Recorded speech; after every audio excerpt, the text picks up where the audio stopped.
Good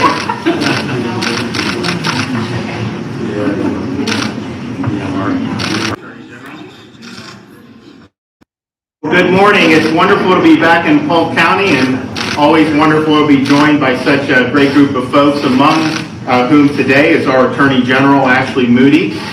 We also have Assistant Chief Hans Lehman from right here in Lakeland, PD. We have Lieutenant Michael Lewis, Officer Stephen Bonsick, Officer Miguel Acevedo, Officer Matt Spoto, Claremont Police Chief Chuck Broadway, Winter Park Police Chief Michael Deal, and then our wonderful legislative delegation from this area, Senator Stargell and Burgess. The fact that I'm announcing a monetary issue today, we have Senator Stargell here. That's a good sign in terms of the prognosis for this.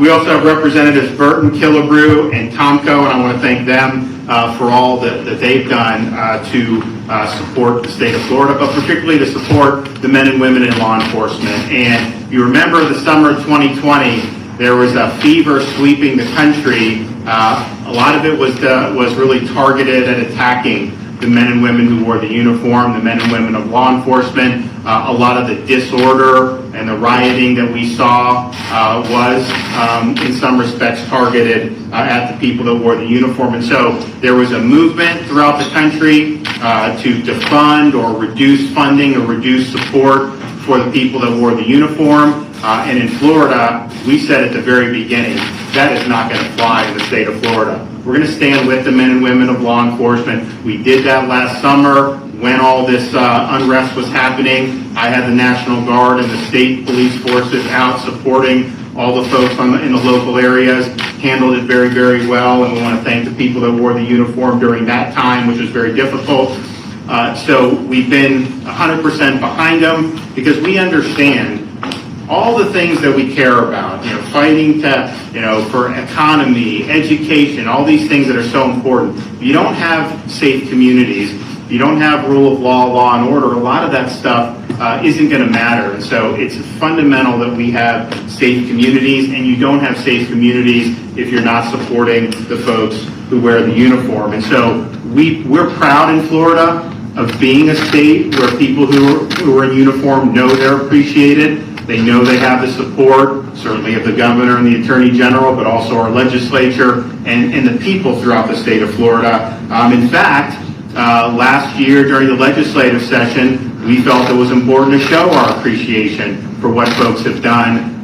Certainly since the coronavirus pandemic, obviously dealing with unrest last summer, and so we were able to secure $1,000 bonuses for every sworn law enforcement officer in the state of Florida. And so that was I think about 60 to 70,000 sworn law enforcement. We also did the fire and the EMTs, the first responders. So we're proud to have done that. And what people would say to me who got the bonuses, it's like, look, the $1,000 is obviously nice. When you're in this profession, you're not necessarily going to be wealthy, so it's nice. But it was much more than the money was showing that the state of Florida supported them and cared. And so we're happy to have done that. And I think it's also worth just reflecting on the first responders that we've shown appreciation for. We're coming up now on the 20th anniversary of September 11th. We actually have some folks here who've moved down from the NYPD to join here in Lakeland. We got one guy that's going to talk, Officer Spoto is going to talk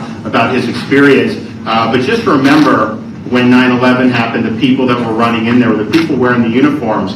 They were going in, NYPD, FDNY, Port Authority, and they did. We lost a lot of great people doing that, but they were getting people out of the buildings knowing that they would likely themselves never get out of the buildings. And so anytime something happens, we saw most recently with this crazed guy on drugs in Polk County, you need the folks in uniform to go respond to these crises. And so as we get to the 20th anniversary of 9/11, we got to thank those first responders yet again, and hopefully we don't face anything on that scale ever again in our country, but we know whatever comes down the pike, they'll be there for us.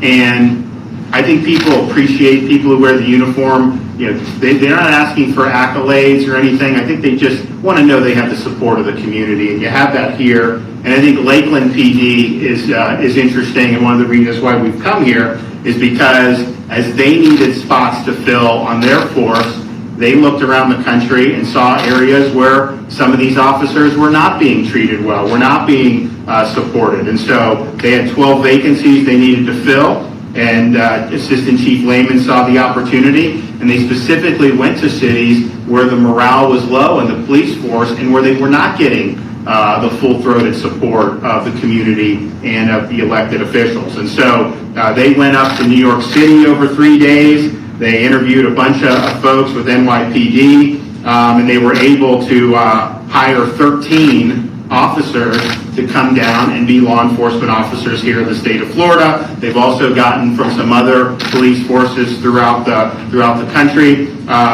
But this is something where you have people that have chosen this profession, and they have an opportunity to come to communities, cities, counties, the state of Florida, knowing that they're going to be appreciated. And so we see an opportunity, given how morale is low throughout many parts of our country amongst people in law enforcement, we have an opportunity to capitalize on that here in the state of Florida, because we do need to fill positions. If you look, I mean, we have a lot of positions overall in Florida for a whole host of things in the economy, but law enforcement is one. I mean, we need to get people in. So we are making a push in this next legislative session to have a package designed for recruiting and retaining good, solid law enforcement professionals. And we're going to have 3 basic programs that are going to help Florida capitalize on this moment and make sure that we have the strongest core of law enforcement personnel anywhere in the country. So the first thing that we're going to do is we're going to offer a $5,000 signing bonus for anybody who is new to law enforcement in the state of Florida. Now that may mean somebody who's younger, who decides to go into law enforcement, who's already a Florida resident, but it would also apply to someone moving from another state. So if you come from New York or Seattle or someplace like that, you obviously would get paid whatever they could do, but then the state would then kick in a $5,000 signing bonus.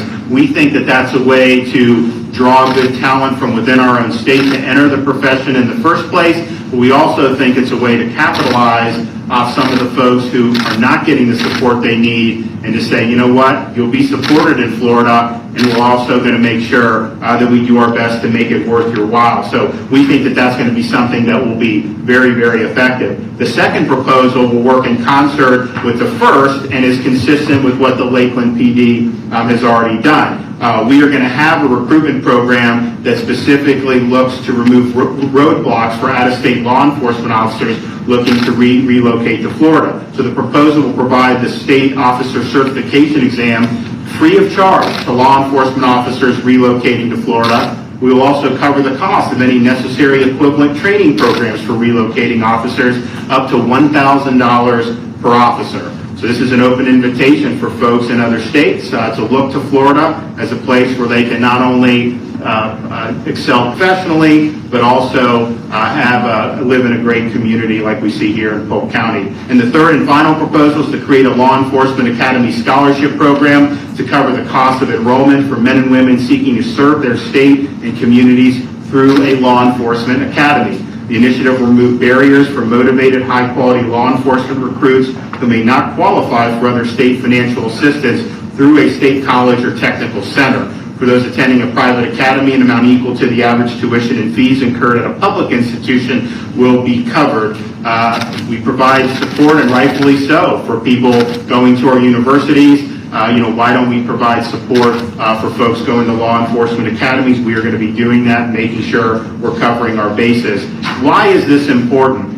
If you look at what some of these communities did by turning their back on law enforcement, by removing funding or cutting funding, you saw almost invariably in those areas steep increases in violent crime. Now, part of that is because they're shorthanded, they don't have the funding they need, but part of it is morale is low, the folks wearing the uniform know they're not going to be supported, and most likely would even be scapegoated if anything goes wrong. So no wonder why you have such poor outcomes in so many parts of our country.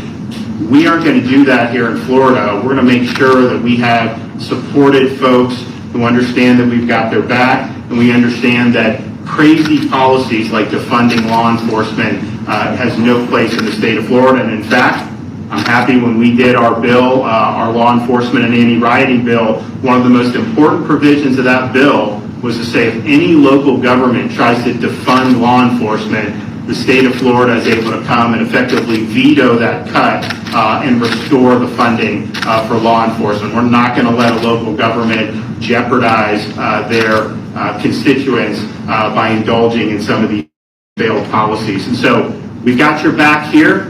We have had that for many years. Now comes a time where we think we can bring some really good folks who have great training and have seen a lot, bring some of those folks to Florida with these incentives, and also get more of our young people interested in the profession.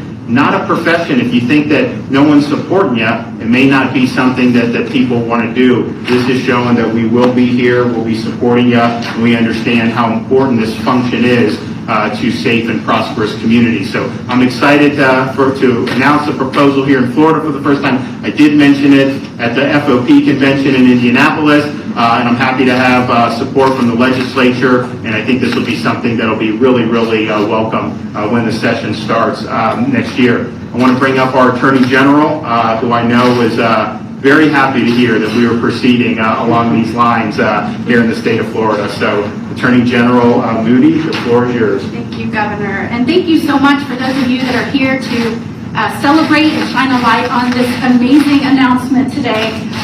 My family has been in Florida for 5 generations. I have never been more proud to stand here and say, I am a Floridian. I am proud of this state. I am proud of the leadership of Governor DeSantis. As the wife of a law enforcement officer who understands firsthand what it means to take that oath and wear a badge and every day know that it may not go as planned. That's an incredible thing, to sign up for a profession where you're putting your safety behind the safety of others. I'm proud to say, with this governor's assistant and all of these amazing leaders standing with us today, Florida is now the most pro-law enforcement state in the nation. Thank you, Governor DeSantis. Okay. And I will tell you, when you look at the nonsensical policies going on right now, we have record numbers of drugs flowing into this nation. We have criminals where law enforcement is being forced to release them based on policies out of Washington. It is incredibly negligent to say we're going to not only slash funding for police, but in some of these politicians' cases, there's bragging about wanting to abolish wholeheartedly agencies.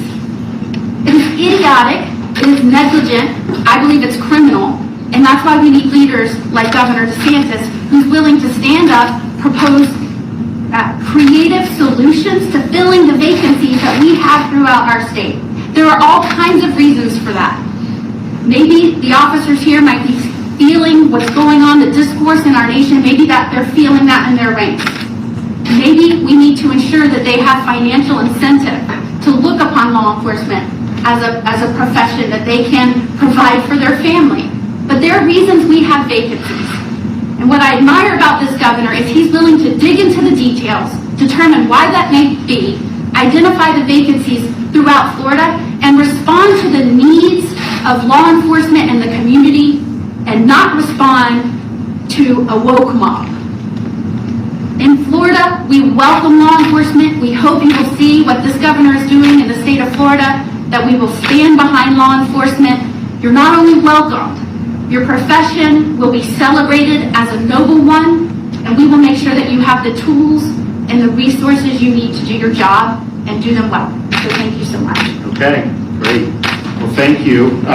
Assistant Chief Hans Lehman, the floor is yours. Thank you. Good morning, everyone. Again, I would like to thank the Governor and Attorney General for attending and having the press conference here. The legislation that he is talking about, I think, will be huge for most agencies in Florida that aren't doing signing bonuses now. That, I think, is a key to attracting a lot of qualified applicants for us. And I was asked to speak a little bit about our recruiting problem that we had. And it's nationwide and statewide, but we have deficits, and we're trying to fill these deficits. And we've done everything from targeted media advertising, social media. We have a full-time recruiter that visits every academy in the state twice a year, and we knew we still needed to do more. And with everything going on, we talked about it this past spring, and we said, let's try to do an actual out-of-state recruiting trip, not just outside of Florida, but way outside of Florida. And we sent a crew of 7 up to New York City. We decided on that one because there's 30,000 plus officers in that area. So we knew that we could target that area pretty heavily and pretty quickly. We spent 3 days up there and spoke to probably close to 300 officers from varying agencies at a hotel. And it was amazing. Every one of them still wants to serve. They still want to be a police officer. They still want to serve. And we had over 100 of them apply and went through backgrounds. Some couldn't come over right now. They need to wait till next year. But as it stands right now, we're starting 6 on Monday. And then another 6 will start in October and one after that. So like the governor said, 13 officers will be starting here at Lakeland by the end of the year. And that will get close to filling us up. And that is a huge effort by our background team and by the department, and we had a couple other chiefs in the room, and they know that hiring is hard right now. And just like the governor said, it's hard, and that's what we did. Is we tried to go a little bit outside the box, and that was the story for us. Is we took our recruiting on the road, and we had a great success with it. And I think the signing bonuses will only help even more with that. With that. I will turn it over to Officer Matt Spoto. He's starting with us on Monday from New York City. Good morning, everybody. Again, my name is Matt Spoto. I just want to start out by telling you a little bit about how I heard about the Lakeland Police Department. I originally heard about them on Facebook. They were doing a recruitment process in, I think, Times Square. I just happened to be there for a training that I was there for. So I stopped by, I sat down with a dedicated team, background investigators in the Lakeland Police Department, and he told me a little bit about life in Florida. I mean, it was an eye-opener. He said that you could park your police vehicles in front of your house. And to me, I thought that was mind-blowing. I used to have to lie about what I used to do. I used to have to tell people I was like a bartender, because it was almost like I was ashamed to be a law enforcement officer. And the fact that the governor did the $1,000 sign-on bonus for law enforcement officers, it really spoke to me. I think everybody, regardless of the career that you chose, you want to be appreciated in what you do. It doesn't matter what job you do. So I knew as soon as I saw the governor making all these strides to bring all these law enforcement officers down here, I knew this is where I wanted to be. And I'll tell you that I'm very excited for this next chapter of my life.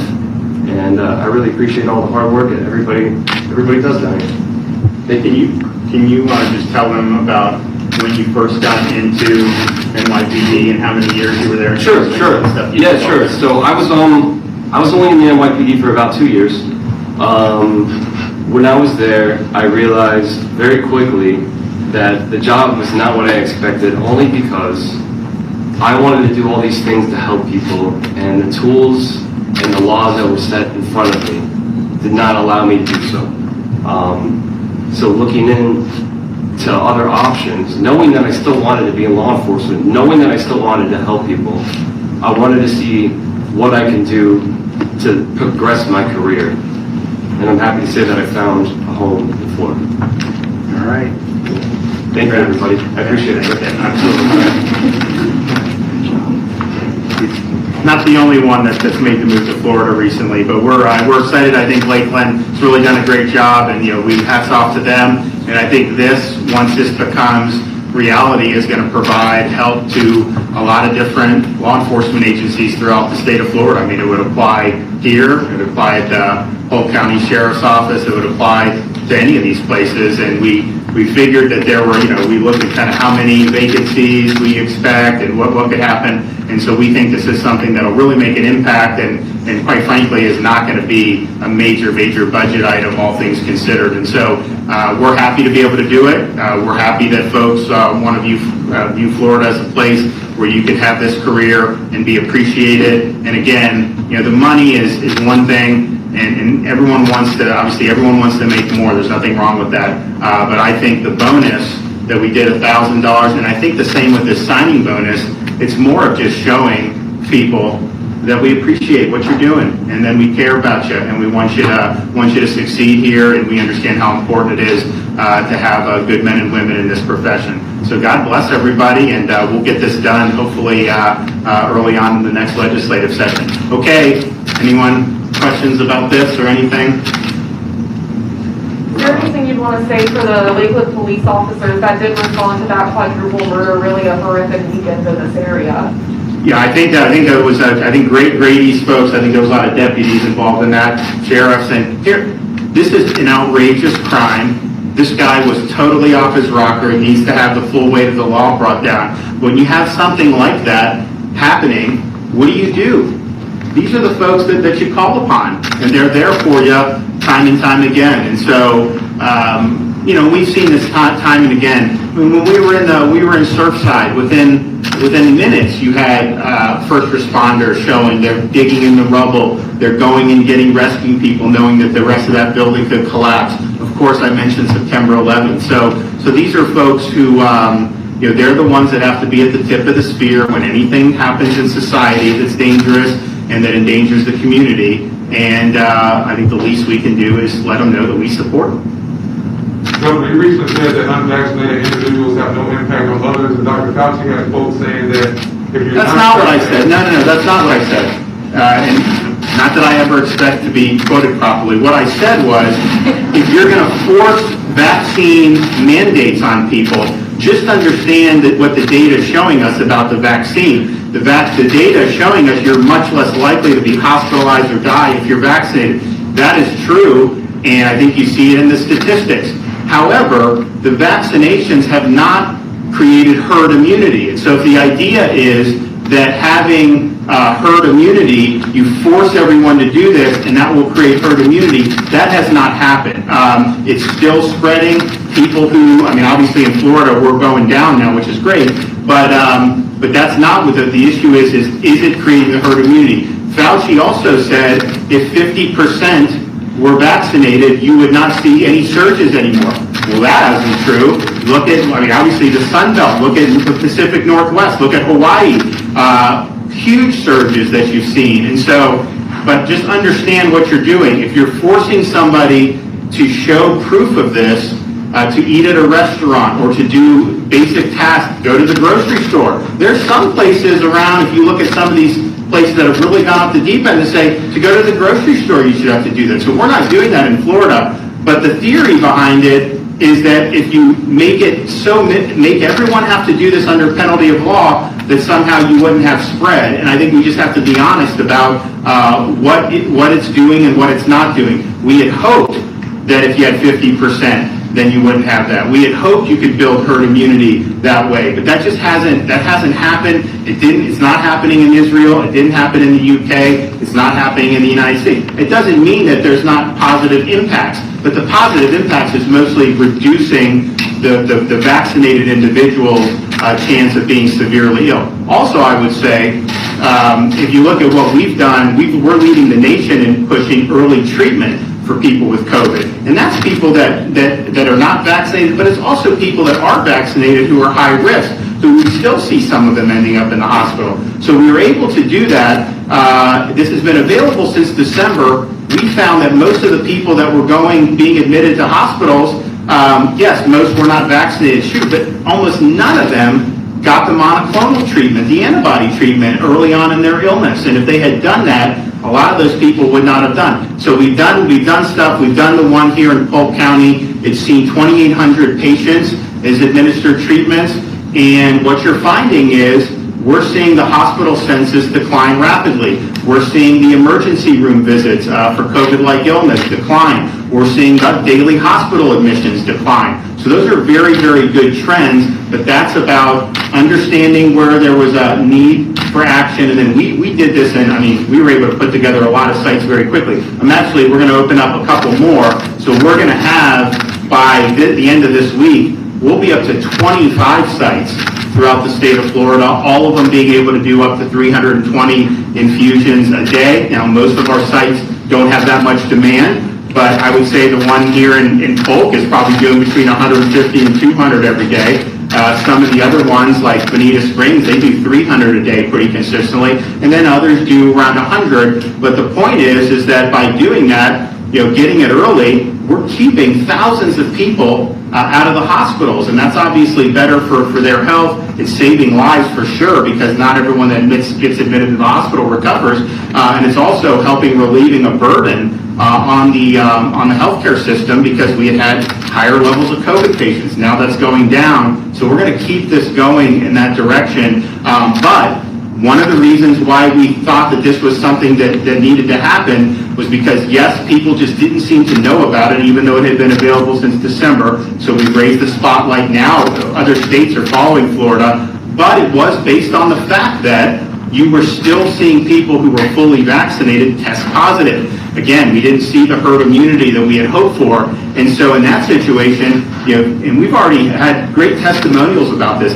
very elderly people who've been fully vaccinated for months get COVID, are symptomatic, and then they get the infusion, and either they stay out of the hospital, some of them do get admitted, but I can tell you, we've had a number of these folks who get discharged, and the doctors are saying, had you not gotten the monoclonal, you probably wouldn't be getting discharged right now. So it's been a big success, and it's something that we're going to continue to do, but it is something that we recognize that this stuff, people were testing positive, both vaccinated and unvaccinated. And so in terms of hoping to just get herd immunity and all of a sudden, that has not happened anywhere yet in our country or in some of our other countries, particularly those that have been highly vaxxed. So you just got to look at the data, and you got to make judgments on the basis of that. But I think we feel the real need with what we did with the monoclonals. Governor, the Buccaneers kick off on Thursday at home, full capacity, sold out. I know you're pushing for that last year. Your thoughts on the season, what it means for Tampa coming off the Super Bowl?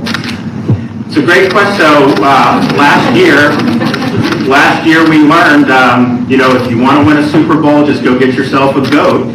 And we got the goat and we won the Super Bowl. And I'm excited for it because, I can tell you, last year's Super Bowl, it was exciting to win. Look, I was a Bucs fan when they wore the orange uniforms and they would lose most of the games growing up. So it's been a long ride for me, and I know many fans in the Tampa Bay area. In fact, when you would go in the 80s, if you'd go to a game, there'd be more fans for the opposing team than there would be for the Bucs back then. And so we did, Coach Dungy did a great job bringing it. Obviously, they won a Super Bowl under John Gruden, but it's been lean. So Brady and other people, they have a great stuff. And so, could they do it? Could they win on their home field? They did. It was great. But I'll tell you, it would have been nice to have more people there than were in the stadium. And my view was look, you say you can only have 25,000 people, but yet after the game, you got 100,000 people, swarming the streets. What honest difference does that make at that point? So I wanted to have that for the Super Bowl last year, but I'm glad they're going to be able to do it. And I can tell you, I would not bet against them this year. I think that they're going to be I think they're going to be tough to beat. And the thing about last year, because if they were limited in their training and everything with COVID protocols, all this other stuff, they didn't really even, like I know Brady, he didn't even know a lot of these guys. It took a while, and then they finally clicked, and you could tell. And I predicted before the Super Bowl, like last week when we had the one in Miami, I said the Chiefs are going to beat the 49ers. I didn't even broker dissent. I said, trust me, it will happen. They did. And then this time I was very resolute about the Bucs, and it wasn't because I'm a homer, which I am, but it was I honestly thought they were playing so much better than anybody else at the time than I thought that they would do. Now, I didn't think it would be such a big margin, but they played great defensively and deserved a lot of credit for doing that. So I think it's going to be exciting. And if you look at what's happened in the Tampa Bay area with the sports, this is really kind of a golden era to be living in Florida, but particularly to be living in the Tampa Bay area. When you look at what the Lightning have done, obviously the Bucs, and last year with the Rays making such a good run, that people should really appreciate it. But I think it's going to be great, and I think we're going to have a really good season. I also just want to say, I was able to see some of the Florida State game. And they played well, and my hat's off to them. It was a very tough loss. I know a lot of the fans were very excited to be there, and it was exciting for folks. But I just think it's good to have all this. Remember, last year we were fighting just to have a football season. I would go meet with these players, and because the Big Ten canceled the season, and then the Pac-10, Pac-12 canceled the season. So then it was like, okay, well, if the ACC or the SEC goes, then we're not going to have a season. And we let it be known, our ACC and SEC teams, they needed to play and give these kids an opportunity to play. So we were able to do that, and I think that made a huge difference. And here's the thing, I think we've learned now, these athletes, a lot of them, even with fully vaccinated teams, are getting positive tests, but they're not getting seriously ill. So I think it's going to be a really good season. I know they're going to continue to have to probably do some of these protocols in the NFL, but that should not deter them from doing very, very well. And I hope that there will be some rationality brought upon this. I mean, if somebody has had COVID and is vaccinated, all these different things, I would hate to see them put out just for getting some type of asymptomatic positive test. So hopefully they'll have some rationality to that, and we'll be full strength every single day throughout the season. So the best of luck on Thursday to the Buccaneers. Okay, guys, I got to go open another monoclonal site. We'll see you soon.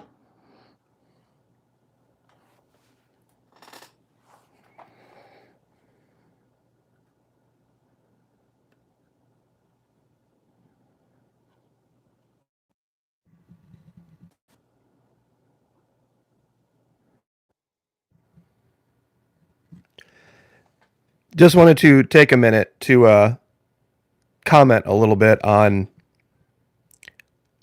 what was said in this press conference. That story from the New York cop is emblematic of so many other stories of people coming from the north with literally having PTSD. And I'm not overstating the case. They come here and they are like, wow, what a change. The guy said, I used to have to lie about my job. I couldn't park my car in front of my house. And now I come down here and they encourage you to park your car in front of your house, and you don't have to be ashamed of being a police officer. That's why people are coming here. That's why people are coming here. Because it's life like it's supposed to be. People watch the mainstream media news and they think everything they see in the mainstream media is an example of how all police are everywhere. Or they have some story in their past where they had some encounter with the police where they don't feel like they were treated fairly. And then everybody gets broad brushed. Yeah, I tell you what, Flowers, I love to see them parked everywhere. Down the road, a few blocks away. When you value these men and women, they will value you. If you don't value them, if you see them as a threat and you treat them like a threat and you tense up every time you're around one, they're going to wonder, just like anybody else would. If I walked into a room, whether I was wearing a uniform or not, and everybody around me all of a sudden got tensed up and quiet, I would be suspicious. I mean, anybody would do that, whether you're a police officer or not. But I want to share something. They'd mentioned something that happened right here in Lakeland. Well, I'm not in Lakeland, but that's where they are. About this guy got wigged out on meth and picked up a weapon and did some horrible things. He was arrested. He lost. He was a former Marine.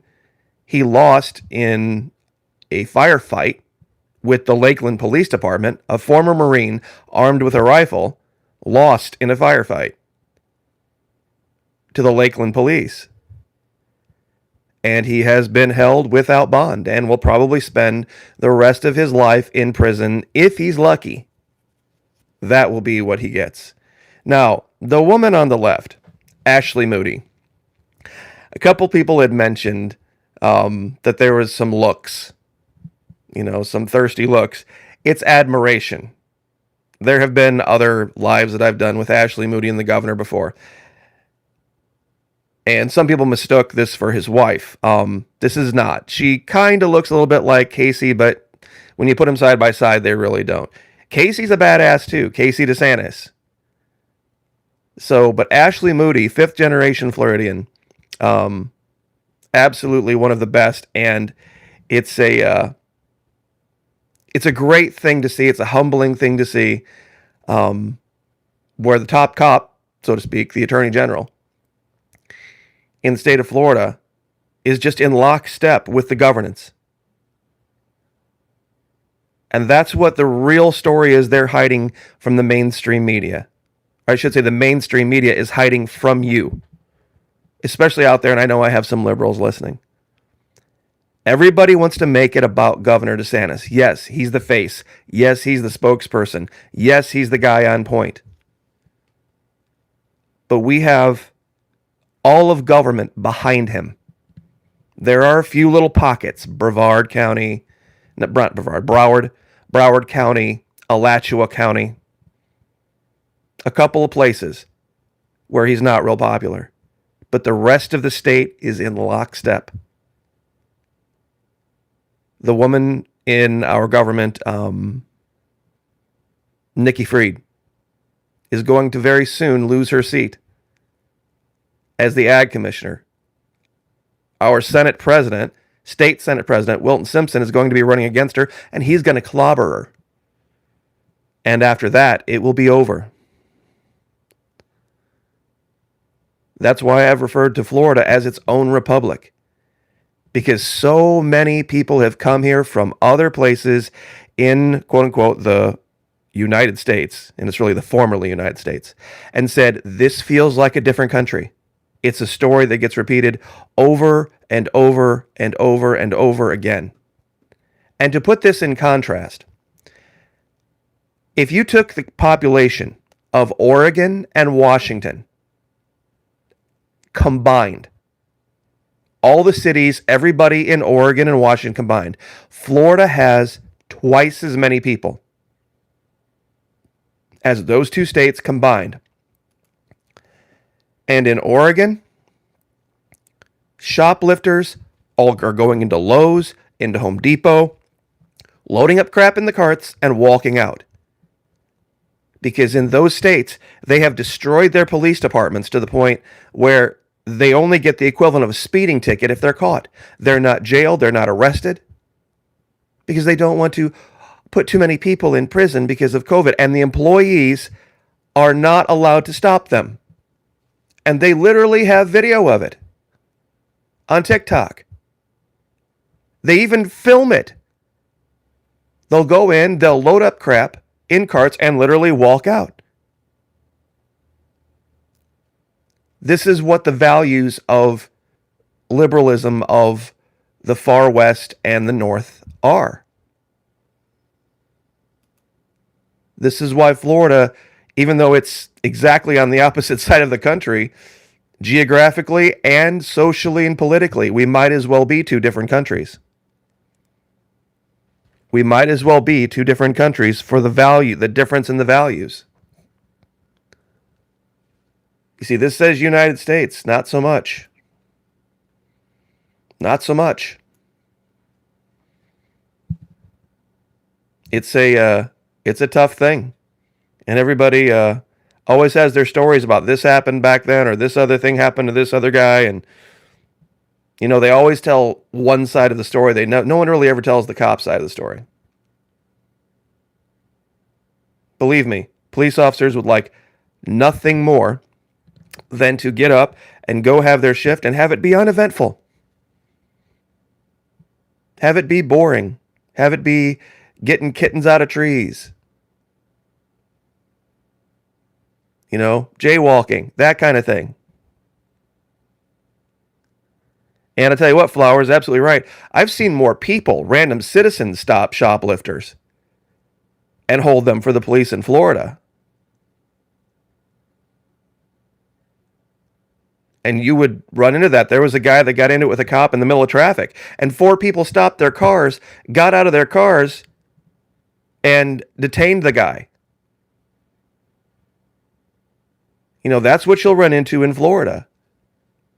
And that's why I said it in the chat, and I'll say it again. Sometimes I lock my doors. Sometimes I don't. Sometimes I leave the garage door open. I have no fear of really anything happening here because everybody takes care of everybody else. So anyway, back live. Those of you who saw the video put up earlier, thank you for the support. It's doing pretty well. But YouTube can be beaten. They cannot control the publishing.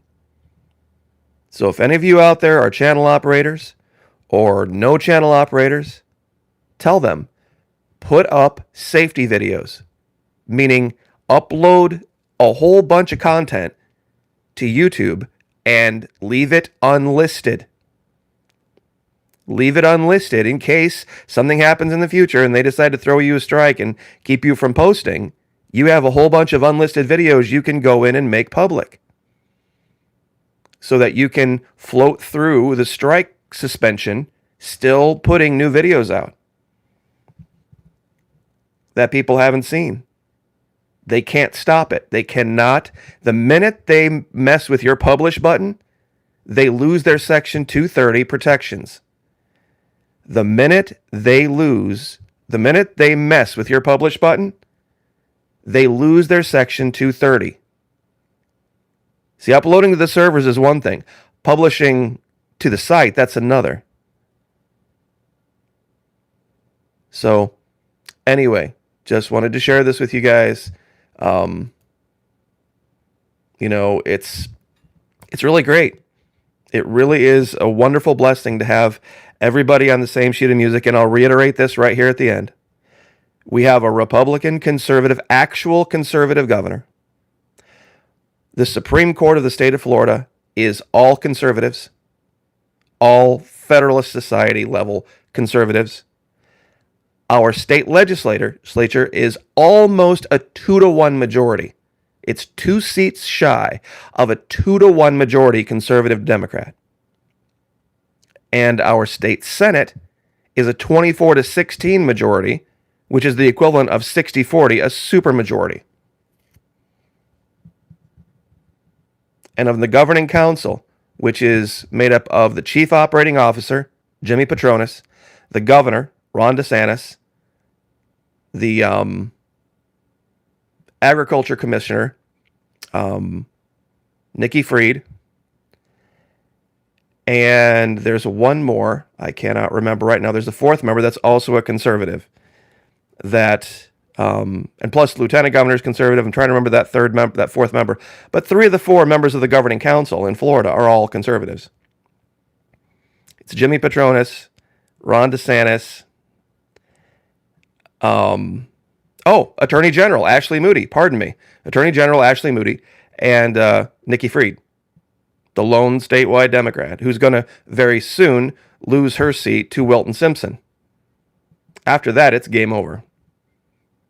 So anybody who tells you it's just Governor DeSantis, it's not just Governor DeSantis. It's the entire government. It's the entire people of the state of Florida. That's why in the last election, the conservative won by over 400,000 votes. So I will leave it there. More to show on Antarctica, and also the Texas abortion law. I know a lot of people are going to have a very unpopular opinion of me when I reveal my position on this, but I'm just going to give you guys a hint.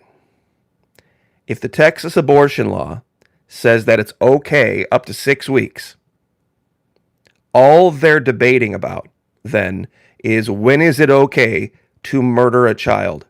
Because if life begins at conception, if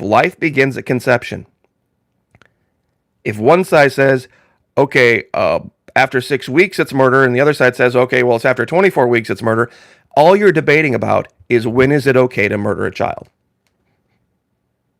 And that's the problem I have with the law in Texas. So anyway, but that's another video for another day. God bless. Like, share, subscribe, of course. Also the backup channel, Florida Maquis Alpha site. And we will see you guys a little bit later tonight on Twitch. Take care. Thanks for being here. Very much appreciate it.